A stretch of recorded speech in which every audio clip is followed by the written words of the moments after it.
Donc, merci d'être avec nous, merci de nous consacrer du temps sur ce sujet qui est effectivement extrêmement sensible, le sujet de la cybersécurité, hein, qui, comme vous le savez, touche tout type d'organisation. Donc, avançons si vous voulez bien.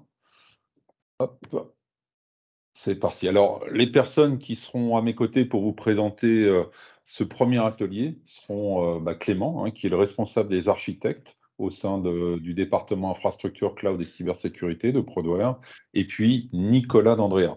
Moi, je suis le patron de l'activité et nous sommes ravis d'être avec vous aujourd'hui. Alors, juste pour rappeler un petit peu qui nous sommes malgré tout, avant de rentrer dans le vif du sujet, nous sommes évidemment le département infrastructure, cloud et cyber du groupe français, hein, donc au sein d'un groupe international. Nous adressons, vous le savez, hein, essentiellement des PME, des ETI. Nous avons une approche one-stop shop. Nous comptons une centaine de collaborateurs, une petite vingtaine de millions d'euros de chiffre d'affaires. Évidemment, vous le savez, Prodware est très proche de Microsoft, hein, c'est son ADN dans l'ensemble des domaines. Nous fournissons des services managés et nous sommes évidemment certifiés sur la partie cyber. Là, sur les 5 grands piliers de nos activités, nous allons nous intéresser au pilier d'un pilier de la sécurité qui est la cybersécurité. Ça va être notre focus dans ces deux ateliers ensemble. Alors, l'agenda, il est simple, hein. Nous avons, le domaine, vous le savez, est riche, complexe. Donc, nous avons choisi de le découper en 5 dimensions. Et aujourd'hui, avec Nicolas et Clément, nous allons nous intéresser à l'organisation, l'audit et la prévention. Et nous traiterons dans le prochain atelier, hein, qui se tiendra le 1er juin, la protection et la remédiation, qui sont aussi des gros sujets. Donc, dans l'organisation et la gouvernance qui sera présentée par Clément, nous parlerons évidemment du RSSI, de son rôle, de la PSSI, du budget cyber, qui sont des éléments structurants. Moi, j'aurai le plaisir de prendre la parole sur la dimension audit. Bien évidemment, la cyber s'apprécie parce qu'il faut connaître son niveau de sécurité, les audits de conformité, les solutions automatisées. Nous allons en parler ensemble. Et Nicolas nous parlera d'un gros sujet, hein, qui est le sujet de la prévention avec la cybersensibilisation, les simulations, les vulnérabilités et les approches SOC. Voilà un petit peu. Et pour vous donner un peu de perspective, donc voilà un petit peu ce qui sera présenté lors du 1er juin dans les domaines de la protection et de la remédiation. Et je voulais juste aussi rappeler que pour ceux qui en auront la liberté, nous avons prévu d'organiser un village cyber, 2 précisément, un qui se tiendra le 22 juin à Paris et un autre le 29 juin à Lille. Donc vous êtes bien évidemment, puisque là on sera sur un format ramassé, les bienvenus sur ces 2 dates en présentiel avec nos partenaires. Donc, la cybersécurité, vous la connaissez. On va aller vite, mais quels sont les enjeux? C'est que globalement, les entreprises s'appuient sur des systèmes d'information. Ces systèmes d'information sont de plus en plus nécessaires à la performance du business. La moindre perte d'exploitation devient intolérable, vous le savez. Et lorsqu'il y a une crise cyber, on a des dommages directs et indirects qui sont évidemment difficiles à supporter. Le débat, c'est évidemment la digitalisation. C'est l'ouverture de nos systèmes d'information vers des partenaires, vers des clients, vers des sous-traitants. Donc, on vit effectivement dans un village planétaire avec vous le savez, des voisins qui peuvent être malveillants. Et voilà, donc il faut se protéger de cet écosystème. Et donc, c'est l'enjeu même des risques cyber. Le problème avec évidemment le risque cyber, vous le savez, c'est que ce sont des risques qui se réinventent sans cesse. Hein, on est à la fois sur des failles techniques, des failles humaines, donc c'est évidemment extrêmement difficile à maîtriser. C'est la raison pour laquelle, en fait, le parcours que nous allons vous présenter aujourd'hui, c'est un parcours qu'on a développé avec le métier, le mouvement des entreprises intermédiaires pour former, acculturer les gens à ce risque parce que la cybersécurité, c'est un sujet complexe. Donc, une fois de plus, les chiffres, hein, vous le savez, sont éloquents. Je vais en reprendre 2 ou 3, mais parce que voilà, il faut un petit peu prendre pied là-dedans. Les organisations constatent leurs failles de sécurité après 207 jours. Donc, c'est monumental. Les RSSI restent en poste 26 mois en moyenne. Alors pourquoi? Bien évidemment, parce que le stress, parce que les missions, parce que les crises. Les dommages de la cybercriminalité équivalent à la troisième économie mondiale. Et j'en citerai une dernière stat qui est intéressante.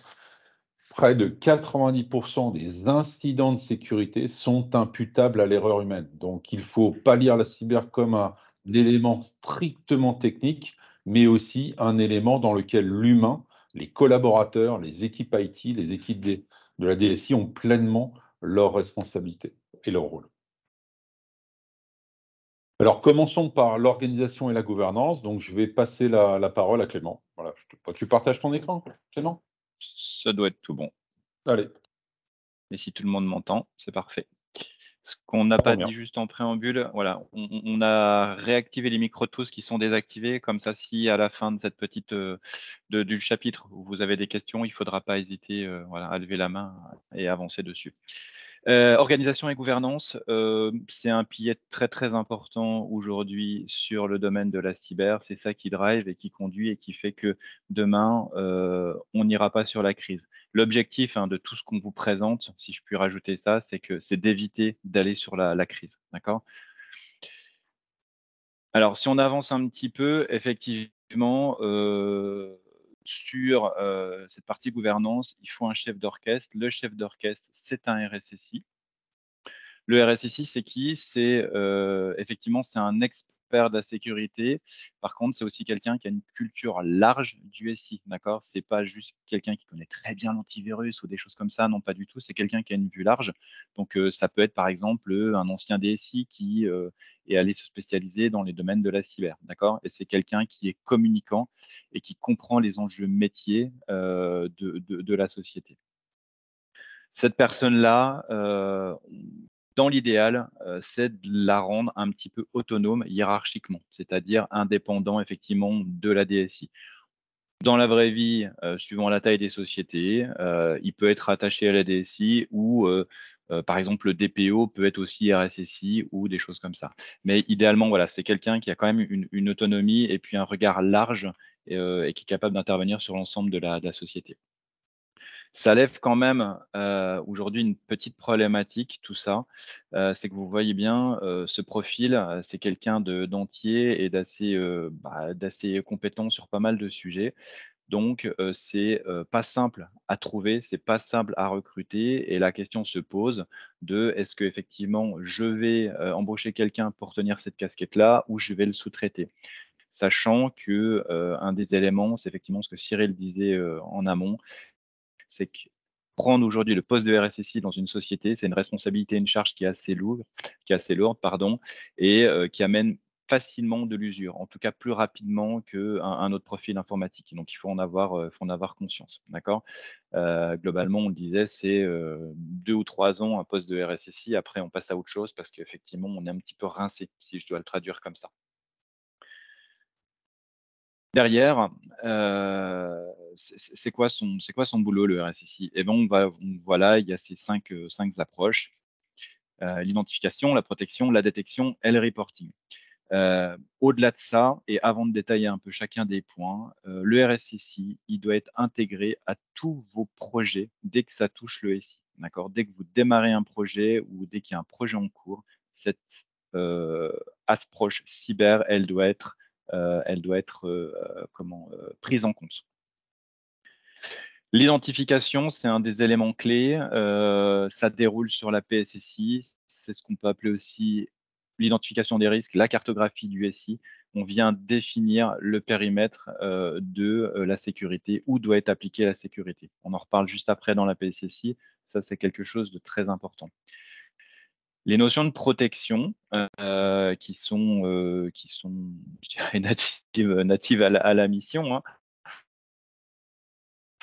Alors la protection, le RSSI, son job principal, alors ça dépend, je dirais, un petit peu, la taille de la société, mais son job, c'est pas d'aller configurer un firewall ou un antivirus. Par contre, c'est de rappeler que les bonnes pratiques, les éléments à protéger, les risques, c'est cela, d'accord? Donc il va être vraiment dans, la conduite des politiques et des règles de sécurité, s'assurer qu'elles sont bien, heu mises en œuvre et qu'elles sont bien suivies, qu'elles sont suivies dans le temps aussi, que le paramétrage et l'administration des solutions de sécurité, elles sont conformes, d'accord? Donc, soit il est en capacité à le faire lui-même, soit effectivement, il va déléguer cette fonction. Il va aussi, comme le disait Cyril tout à l'heure, acculturer, je dirais, l'ensemble de la population de votre système d'information, de l'utilisateur qui même ne touche pas un PC ou très rarement à la direction, d'accord? Et puis, il va mettre en place toutes les mesures organisationnelles qu'il faut pour tout ça.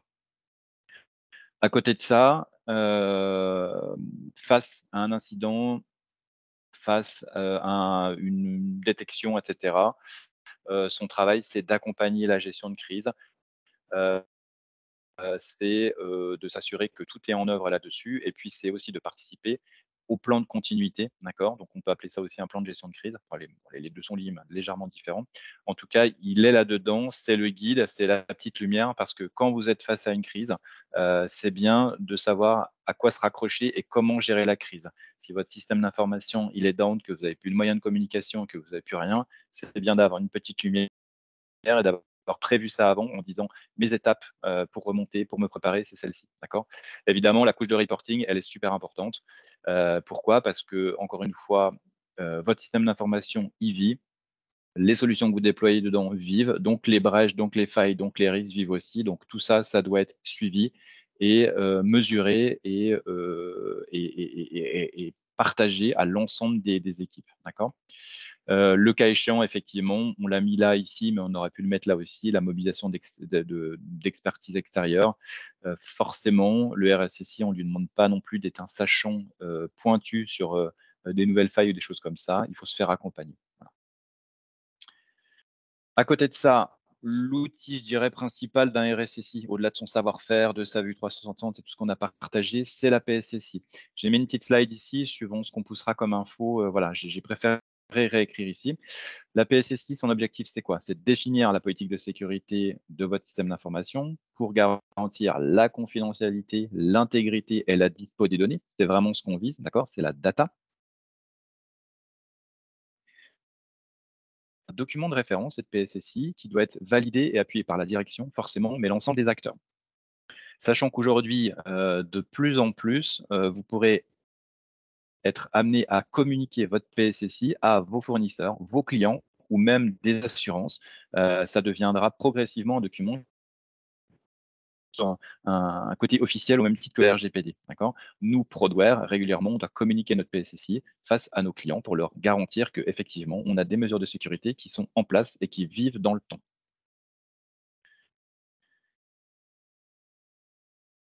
Une PSSI, comment ça se construit? Donc, il y a des étapes, je ne vais pas les passer une par une. Ce qui est important, c'est que la PSSI, elle doit d'abord être copée. Le périmètre de la PSSI est super important et ce n'est pas un périmètre qui est réduit, encore une fois, c'est un périmètre qui prend en compte l'ensemble de la couche de votre système d'information. Donc, si on décline ça en pays, en usine, en site, en tout ça, il faut tout inclure dedans, d'accord? L'industrie, voilà, du back-office, les applications métiers, le SaaS. Voilà, tout ça, c'est super important. À partir de là, une fois qu'effectivement on a défini ce périmètre, on va analyser les risques par périmètre. Donc les risques, évidemment, on va les corréler par rapport aux enjeux business, d'accord? Sinon, le risque, il n'a pas de sens. Sachant que je vous rappelle, un risque, hein, c'est la multiplication de l'impact du risque par la probabilité que ça arrive. Donc, tout ça, ça fait partie intégrante de la PSSI. À partir de là, quand on a identifié tout ça, on va pouvoir tout doucement commencer dans les étapes de formalisation et de rédaction de la PSSI. La PSSI, je vous le rappelle, elle doit être appuyée par la direction.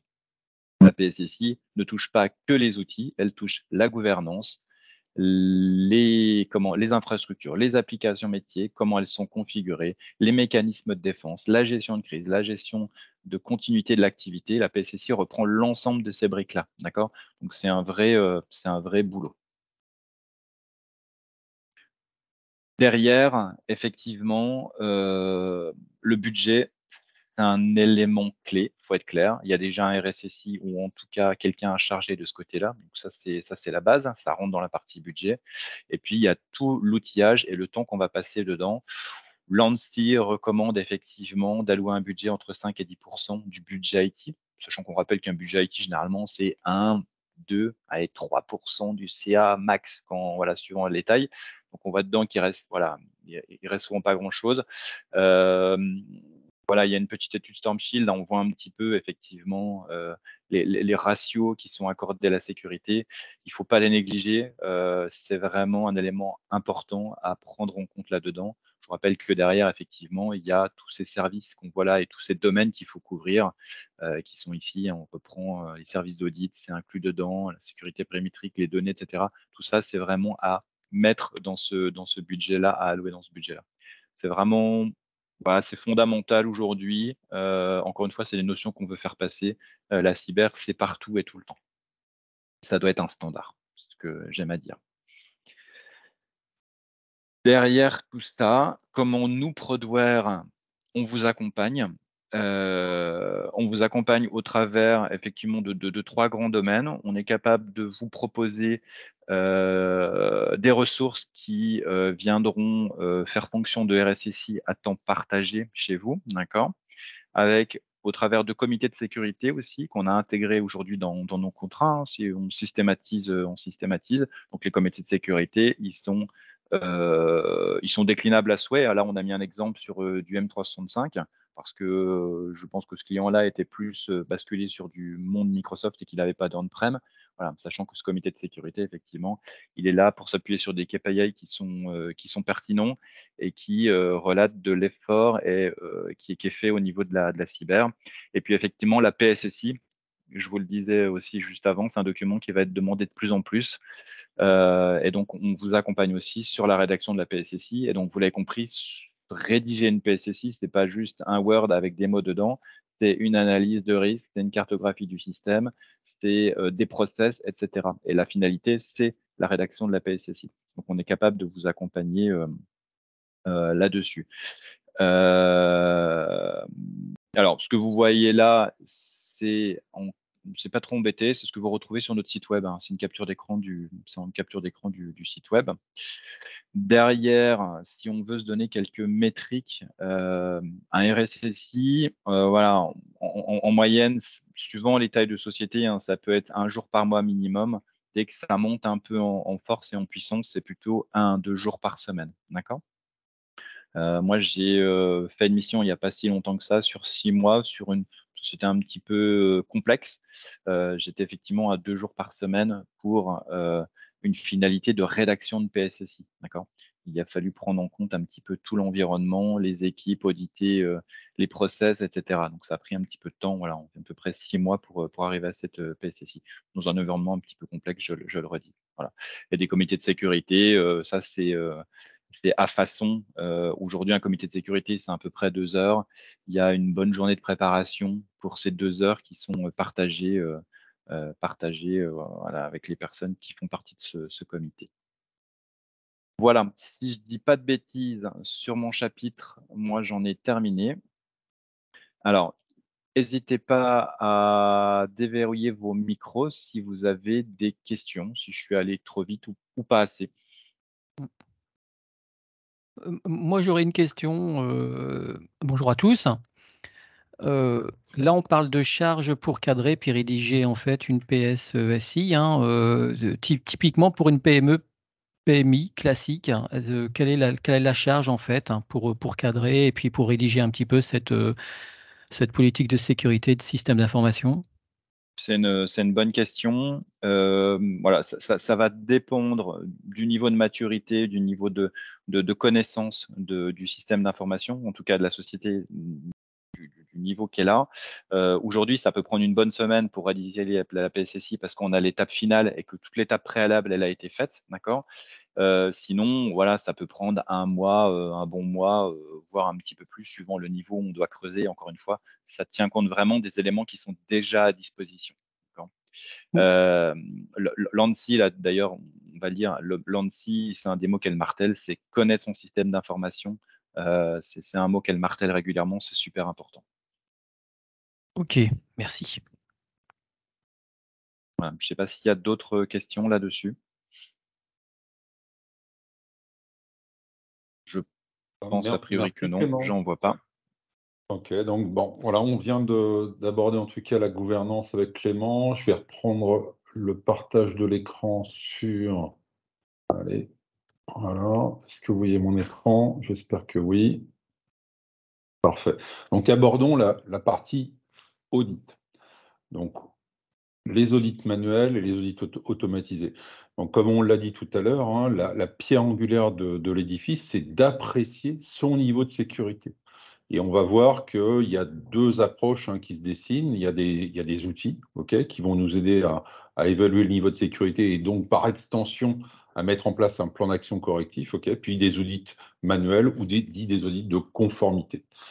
Donc, pour bien rentrer là-dedans, on va s'intéresser déjà au mode opératoire des cybercriminels. Là, on a sous les yeux, de manière un petit peu grossière, une organisation moderne.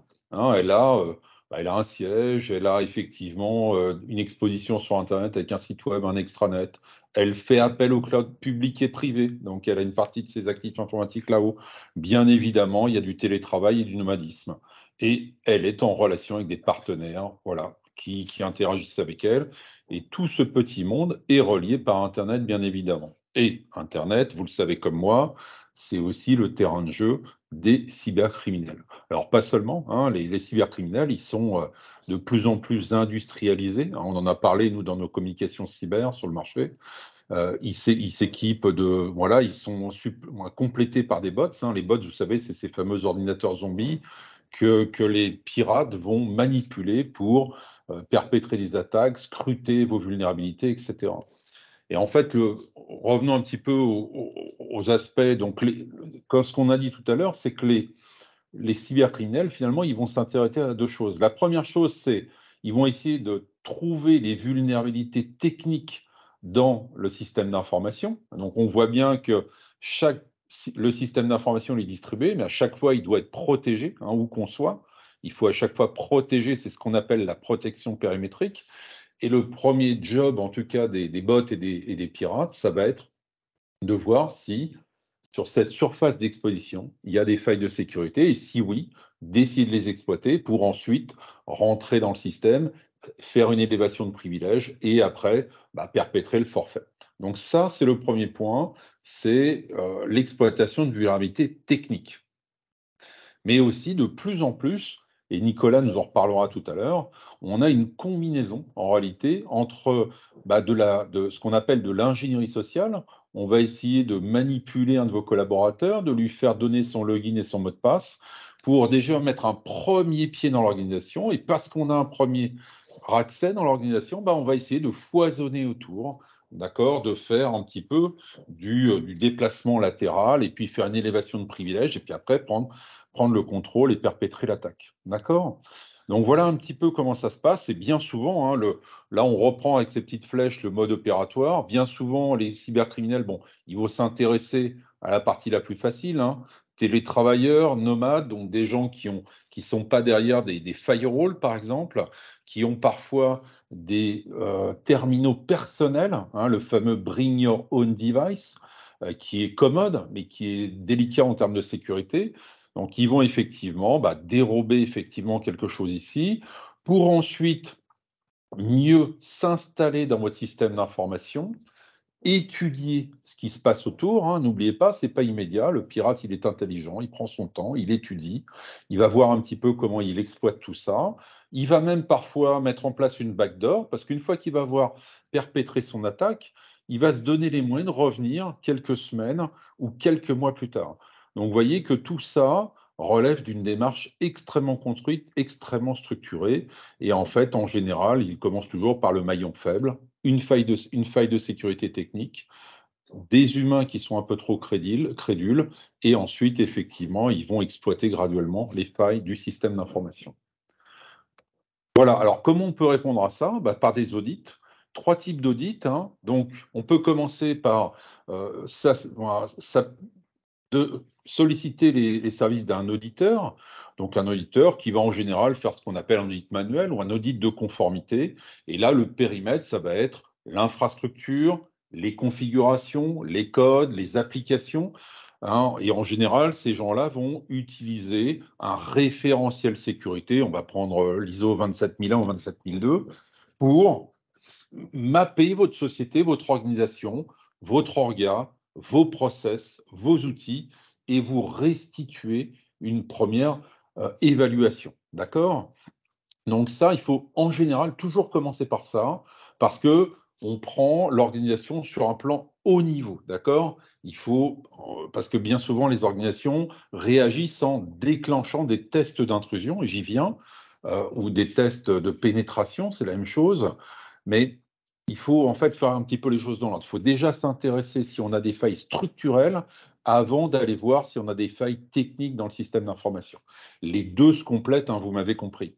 Donc, le principe des pen tests ou des tests d'intrusion, bah, c'est qu'on va prendre un hacker qui est du bon côté de la barrière, c'est-à-dire un hacker éthique, et lui, son job, vous allez lui donner un périmètre à auditer et il va essayer effectivement, en exploitant des vulnérabilités techniques et ou humaines, il va essayer de compromettre votre sécurité. Et en général, il va ramener même une preuve, hein, il va ramener le fichier de la paix, par exemple, ou un fichier sensible, pour bien vous démontrer qu'il a réussi, à pénétrer le système d'information.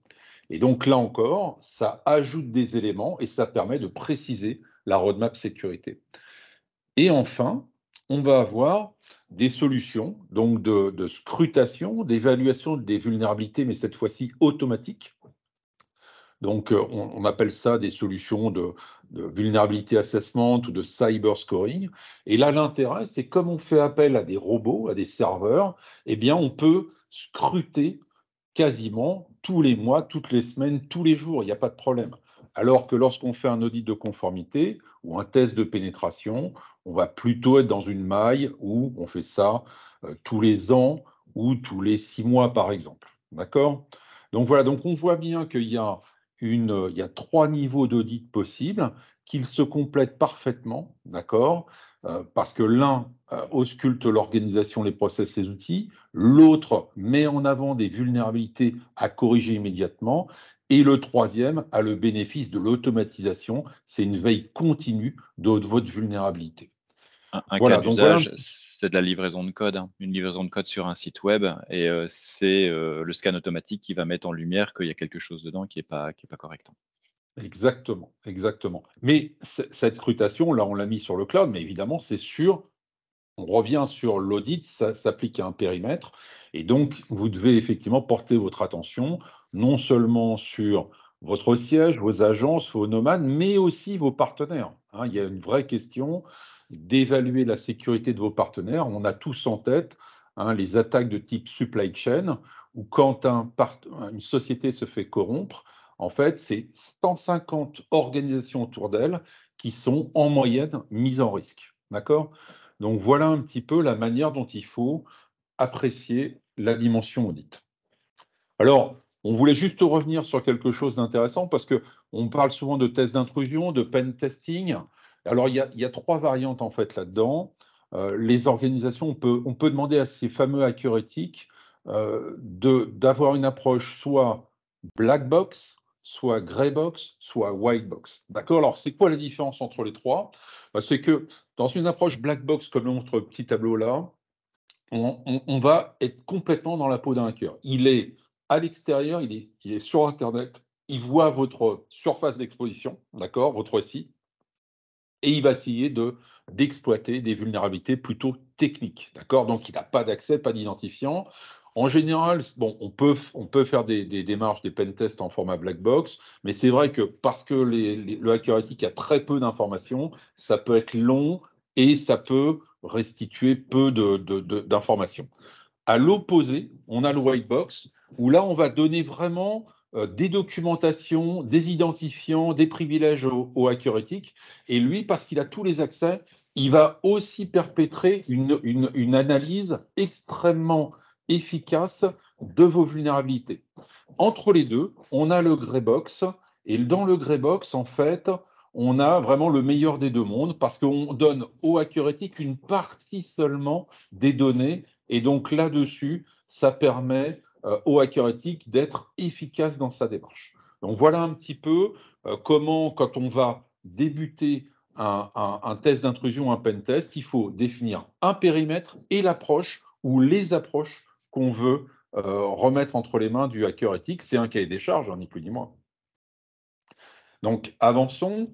La partie audit, c'est aussi évaluer régulièrement sa résilience en cas de crise. Hein, on parlait de crise tout à l'heure avec Clément, il ne faut pas arriver à la crise, mais si la crise survient, hein, il n'y a pas de protection absolue, il y a juste de la cyber-résilience, il faut se protéger au mieux, eh bien, il est souhaitable de tester régulièrement ses sauvegardes, son plan de reprise d'activité, de manière à garantir que si le sinistre survient, l'organisation va redémarrer à minima dans des conditions acceptables. Et donc là, on retrouve en fait le grand principe des sauvegardes où, en général, on externalise non seulement ces données, et voire même ses serveurs, de manière à pouvoir redémarrer son système d'information sur un site de secours. Hein, n'oubliez pas, le PRA, ça sert les sinistres. Avant, on avait en tête les vols, les incendies, voilà, les inondations. Bah, maintenant, on peut rajouter le sinistre cyber, qui est un vecteur de déclenchement d'un PRA. Le catalogue de services. Donc, en fait, là-dessus, comme l'a fait Clément tout à l'heure pour le domaine de la gouvernance, vous retrouvez ici en extraction de notre site web. Et les grands domaines de services qui sont les nôtres, c'est, vous l'avez compris, des services d'audit. On peut évaluer une infrastructure, on peut évaluer la sécurité de vos données, la sécurité de vos outils collaboratifs, voire même de vos progiciels Dynamics. Vous savez qu'on est très impliqué dans le monde des ERP et des CRM. Et puis aussi, on peut faire de la recherche de compromission. D'accord? Donc ça, c'est la base. Dans la partie analyse de vulnérabilité, on a deux gros partenaires. On a Microsoft qui, dans sa suite Defender et Qualys, et l'éditeur Qualys, qui sont de très bons partenaires pour évaluer les vulnérabilités et les patcher. On peut faire effectivement à votre demande des tests d'intrusion, voilà. Et puis enfin, comme le disait Clément tout à l'heure, le cyber scoring, il est important lorsqu'on est une entreprise digitale tournée vers Internet, d'être capable de mettre un nom de domaine, www.masociété.com, et de voir régulièrement son scoring évoluer. Et comme le disait Clément, on met à jour un site web, on met à jour un extranet, et bizarrement, la note baisse parce que des failles de vulnérabilité sont apparues, parce que ça a été mal codé ou parce qu'on a utilisé un framework de mauvaise qualité. D'accord? Donc voilà, vous avez quelques exemples à droite sur l'extraction du portfolio. Voilà. Avez-vous des questions sur ce domaine important, structurant des audits? N'hésitez pas à ouvrir vos micros ou à poser des questions dans la chatbox. Bonjour à tous. Merci Cyril pour cette présentation, cette vue globale des audits qu'il est possible de réaliser. Alors, moi, j'ai une petite question sur la partie compromission, des données. Alors, pour toi, quelle est la démarche des recherches de compromission? Alors là, c'est vrai qu'on n'a pas trop parlé. La recherche de compromission, c'est vraiment une branche particulière. En fait, voilà, on a entre les mains un système d'information. On fait du mieux qu'on peut pour effectivement le sécuriser avec tous les mécanismes de sécurité et de protection qu'on verra pendant le prochain atelier. Mais effectivement, on veut savoir éventuellement si notre système d'information il est compromis. Peut-être qu'il y a un pirate qui a installé une backdoor et qui attend gentiment de mener une attaque dans quelques temps. Donc, en fait, là-dessus, il y a des solutions et des sociétés qui sont spécialisées là-dedans, qui vont collecter l'ensemble des logs les plus usuels sur les systèmes en général, sur les postes, sur les serveurs, sur voilà, en général. Elles vont collecter tout ça, cruncher ça dans un système qui va analyser les logs et on va être capable de vous restituer si votre système d'information, il a été compromis, il est compromis, voilà, de manière à apprécier le niveau de risque, d'accord? Parce que parfois, on est vraiment trop confiant et la menace est déjà dans l'entreprise. Et imaginez ça, des entreprises qui font des achats, reventes de filiales, c'est un service qui est très important pour elles parce que avant de rattacher une nouvelle entité à son organisation, elles veulent savoir si cette entité, elle a une infrastructure qui est saine. Et donc voilà, ça c'est typiquement un exemple où la recherche de compromission fait pleinement sens. Voilà. Merci. Et on sait que le risque zéro n'existe pas, on est tous vulnérables face à ces nouvelles cyberattaques. Et si suite à cette recherche de compromission, effectivement, j'ai mon SI qui est compromis. Comment on peut faire justement pour fermer la backdoor et corriger cette compromission? Alors, c'est juste, alors on anticipe un petit peu. Ce Mmh. sera l'objet du prochain atelier. En fait, prochain C'est atelier, on va parfait. parler des mécanismes de protection et de la remédiation. C'est exactement ce qu'on vient d'aborder ensemble. Allez, je vous propose de passer la parole à Nicolas, parce que le temps file. Voilà, merci à vous.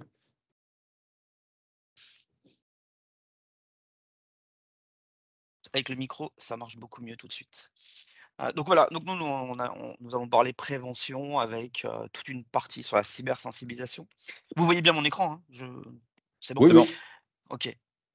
Ah, j'ai entendu un non? Si, c'est Si, bon. c'est bon, Nicolas. Oui, Si, oui, c'est bon? sans OK. problème. Donc je le disais, donc un point sur la partie cybersensibilisation des employés, la simulation d'attaques et de crise, la partie gestion de vulnérabilité et aussi un point important sur le service SOC, pour gérer les menaces, cyber. Alors, hop, hop, voilà. Donc l'humain étant souvent le premier acteur d'une attaque informatique, la cybersensibilisation vise aujourd'hui à en faire, des firewalls humains afin de protéger le SI, contre différentes attaques, que je pense aujourd'hui relativement tout le monde connaît, que ce soit du rançon logiciel, de l'arnaque au président ou de l'espionnage, afin de limiter au maximum, les clics, malencontreux de nos utilisateurs, qui permettraient à un attaquant de pénétrer nos systèmes. L'ingénierie sociale qu'a évoqué, Cyril tout à l'heure, redevient important aujourd'hui. C'est en fait l'art de manipuler les humains pour se procurer des informations essentielles, et confidentielles. Alors, c'est généralement le biais aujourd'hui le plus simple pour compromettre le SI, et de ce fait, le facteur homme, est aujourd'hui la cible privilégiée de tous nos attaquants, que ce soit par différents moyens. Alors, ça peut être du phishing, ça peut être du phishing SMS ou du phishing par appel vocal. Et il est important aujourd'hui, de ce fait-là, de sensibiliser nos utilisateurs aux méthodes d'attaque. Il suffit d'une seule compromission, d'un utilisateur pour mener une attaque, et c'est aujourd'hui relativement facile. Alors ce terme a été, un peu oublié, pendant des années, parce que les attaques se portaient uniquement sur du virus et sur du, cryptogiciel. Mais l'équipement des entreprises en EDR et en XDR, fait qu'aujourd'hui, l'ingénierie sociale revient en force. Dans l'ensemble des entités, on voit une augmentation, globale des attaques par phishing, par exemple, et aussi des attaques, au président, qu'on évoquait tout à l'heure. Voilà, donc il est important aujourd'hui de bien faire comprendre l'ingénierie sociale à nos utilisateurs afin de s'en prémunir et d'éviter, toute compromission de nos SI. La cybersensibilisation, elle se fait aujourd'hui par différents vecteurs qui sont des outils, afin de s'assurer d'un bon niveau de maturité des utilisateurs et aussi de les former aux bonnes méthodes d'authentification d'une attaque. Une bonne sensibilisation, ça se ressent rapidement au niveau des KPI, comme on peut le voir sur le graphique de droite, où on a au départ d'une campagne, de sensibilisation, on a une moyenne de 32% de clics et au bout d'un an, nous ne sommes plus qu'à 5%. Ce qui fait que, on réduit le risque de près de 80%, de clics malencontreux. Et c'est quand même important, aujourd'hui puisque 80%, donc c'est ce que disait Cyril au départ, 90% des attaques sont, faites par le vecteur principal est l'utilisateur. Voilà. Attendez, j'ai un téléphone qui vient de se mettre en route pour une raison inconnue. OK, alors ces outils permettent aussi et surtout de cibler des catégories, de personnes, dans le cas où, cette population serait, heu, les mauvais élèves de la société ou alors, parce que des nouveaux vecteurs apparaissent. Pour ce faire, chez Prodware, nous mettons en place une méthodologie sur la partie sensibilisation. De la façon classique avec une partie build et une partie run. Je vais essayer de vous l'expliquer, de la façon la plus claire Alors, pour la partie build, il est important que l'ensemble des parties prenantes soient dans la boucle, que ce soit l'IT ou les RH, avec un sponsoring de la direction. Nous intégrons en collaboration l'ensemble de la partie technique, donc avec les équipes de nos clients, afin de paramétrer la solution, d'importer l'utilisateur, la création des groupes. Durant la première semaine, on mène une première campagne qui est totalement anonyme et complètement invisible pour l'utilisateur, qui permet de récupérer une partie des résultats et de se dire, d'apprécier un niveau de maturité des utilisateurs. En deuxième semaine, pour faire simple, on envoie une enquête est faite auprès des utilisateurs qui permet de poser les curseurs au plus haut niveau pour pouvoir ensuite définir le plan de formation annuel, puisque c'est évidemment une sensibilisation sur le long terme. C'est une sensibilisation qui est faite à l'année et qui est pluriannuelle, puisque suite à cette campagne sur le plan annuel, on évoque aussi des sprints qui permet à l'arrivée de nouvelles menaces ou en piqûre de rappel pour nos utilisateurs, de relancer certaines campagnes et d'appuyer sur certaines catégories, c'est ce que je disais tout à l'heure, sur certaines catégories d'utilisateurs qui sont plus à risque que d'autres, ou alors des utilisateurs nouvellement arrivés qui doivent rentrer dans le plan de formation. Voilà. Donc ça se fait sur environ 4 semaines sur le premier et une campagne totalement annuelle à certains moments de l'année pour les piqûres de rappel ou les nouveaux arrivants. Voilà. Une fois qu'on a sensibilisé nos utilisateurs aux différentes campagnes de phishing, il est important aussi de tester l'ensemble de la chaîne, donc que ce soit nos utilisateurs, l'équipe IT et les métiers, mais aussi la direction. Donc les utilisateurs le test se fait via les outils de campagne de sensibilisation. Sur la partie phishing qui sont les parties appel vocal, ou alors la partie smishing qui sont les attaques par SMS. Je pense qu'aujourd'hui, tout le monde reçoit un peu de SMS non désirables, hein, et c'est exactement le même cas sur nos téléphones professionnels. Pour la partie équipe IT. Fait de mieux en mieux, Et qui sont disons-le. faits de mieux en mieux, ouais, Voilà. complètement.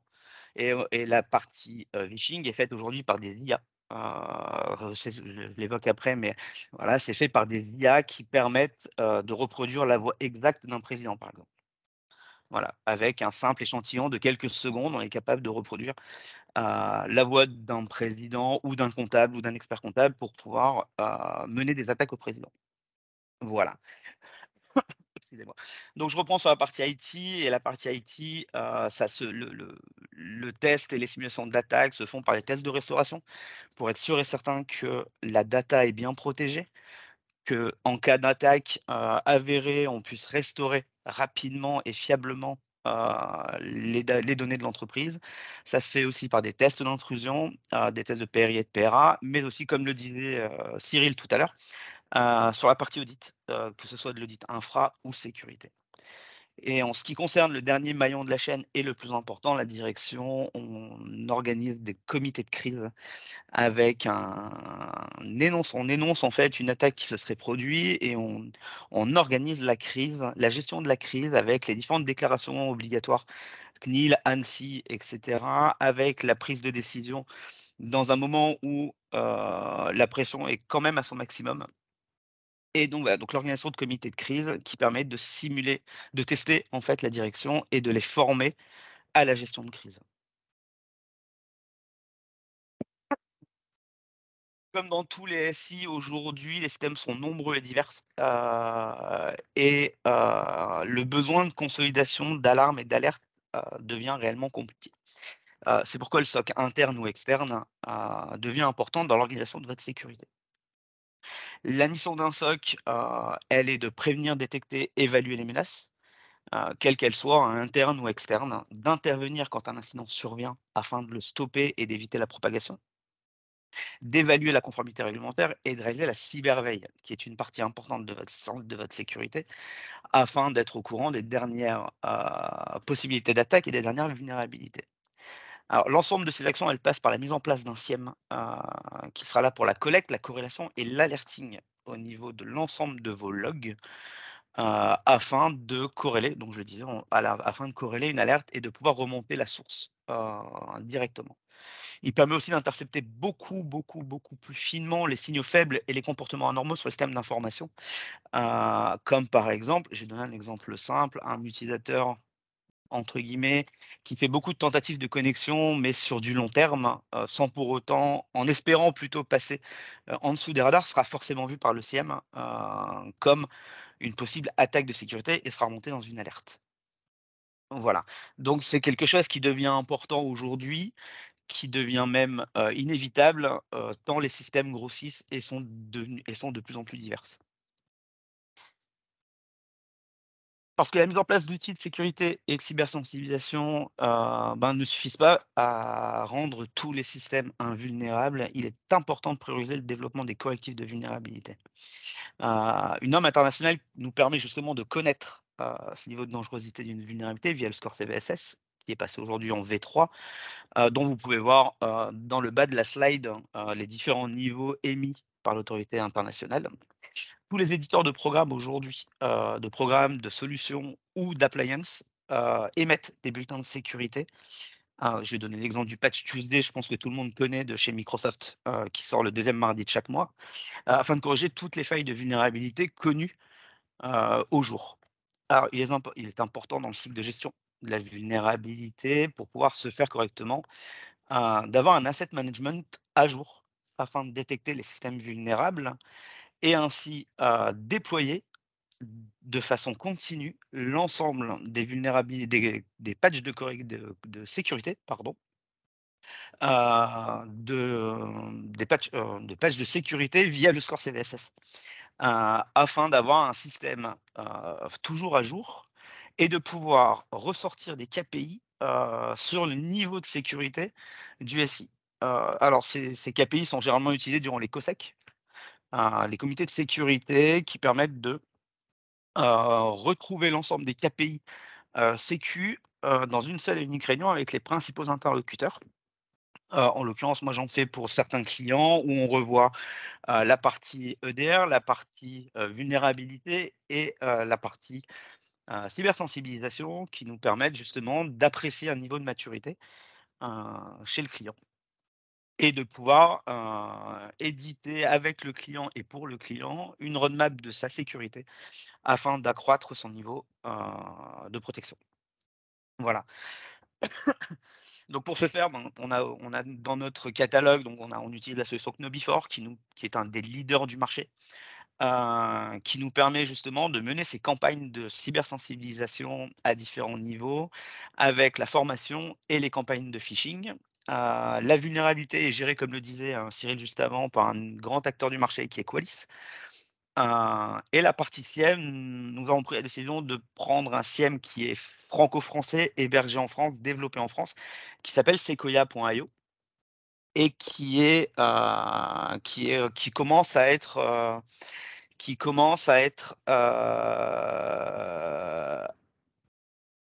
j'ai perdu le mot, alors qui commence à être intégré, pardon, au niveau d'État, au niveau de l'État, parce que justement, SIEM franco-français. On s'appuie aussi forcément sur le SIEM de Microsoft. Et nos équipes SOC sont des équipes Prodware, et uniquement Prodware, qui vous permet d'avoir une proximité avec les équipes. Voilà. Donc, est-ce que vous avez des questions ?